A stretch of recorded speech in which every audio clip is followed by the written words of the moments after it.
ஒரு பக்கம் கேமரா வச்சு கால் தடம் கணக்கு போட்டு எத்தனை புலிகள் இருக்குன்னு கணக்கெடுப்பு, இன்னொரு பக்கம் வளர்ச்சி வளர்ச்சின்னு மலையேறும் மனிதர்கள். காட்டுக்குள்ள வேட்டை தடை செய்யப்பட்டதுன்னு சொன்னாலும் ஊருக்குள்ள வேட்டைக்கு வந்த புலிய கூண்டு வச்சு குறி வச்சு சுட்டுட்டாங்களாம். இடிதாங்கி ஏதோ சொல்றாரு, கேட்போம்.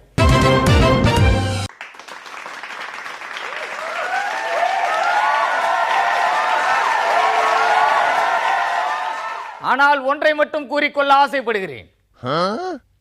எலியை என்கவுண்டரில் போட்டார்கள் என்று சொன்னால் அதில் ஒரு நியாயம் இருக்கிறது, தர்மம் இருக்கிறது.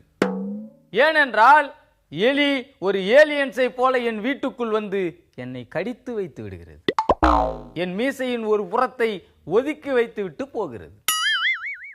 எலியை பிடிக்க பொறியை வைத்தால் சுட்ட கருவாட்டையே சுட்டுக் கொண்டு ஓடிவிடுகிறது.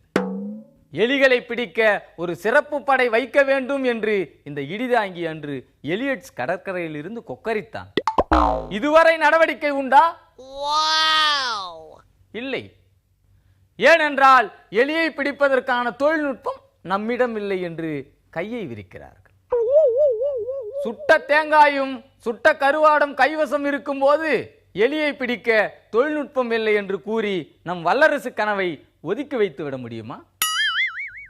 ஒரு கனவு பலிக்காமல் போவதற்கு எலி ஒரு காரணம் என்று சொன்னால் உலகம் என்ன நினைக்கும்? ஐநா மன்றத்தின் நைனா பான் கி மூன் என்ன நினைப்பார்? ஏற்கனவே பல தீர்மானங்களை பொசுக்கென்று ஒதுக்கி வைப்பதில் ஒன்னா நம்பராக ஐநா இருக்கும் நிலையில் இப்படி ஒரு சோதனை நமக்கு தேவையா? ஆக தீராத தொல்லை தரும் எலிகளை என்கவுண்டரில் போட்டு தள்ள வேண்டும். அடித்து சொன்னால் எலிக்கு பதிலாக புலியை போட்டு தள்ளிவிட்டார்கள். இங்கு நரி பரியான கதையும் பரி நரியான கதையும் கேட்டிருக்கிறோம். ஆனால் எலி புலியாக மாறிய கதையை நம் வனத்துறையினரிடம் தான் கேட்டு தெரிந்து கொள்ள வேண்டும். ஊர் பகுதிக்குள் புகுந்த புலியை பிடிக்க பொறியை வைத்து அந்த பொறிக்குள் சோள பொறியை வைத்தால் புலி வருமா? புலிகளை காப்போம் என்று காடு மேடு அலைந்து திரிந்து ஆங்காங்கே கேமராக்களை எல்லாம் வைத்து பதிவு செய்து புலிகளின் எண்ணிக்கை உயர்ந்து வருவதாக பெருமை பாராட்டுகிறோம். ஆனால் ஊருக்குள் தப்பி வந்த புலியை ஊறுகாய் போட்டுவிட்டு என்கவுண்டர் என்று கதையை முடித்துவிட்டு, புலியை கண்டு உங்களுக்கு கிளி என்றால் இந்த இடிதாங்கியின் உதவியை நாடி இருக்க வேண்டும்.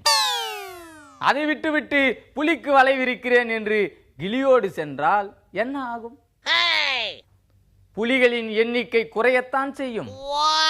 ஆகவே புலிகளை காப்போம் என்று கூறிக்கொண்டே அதன் எண்ணிக்கையை கவுண்ட் பண்ணுவது என்கவுண்டருக்கு தானா என்ற கேள்வியை எழுப்பி விடைபெறுகிறேன். நன்றி, வணக்கம்.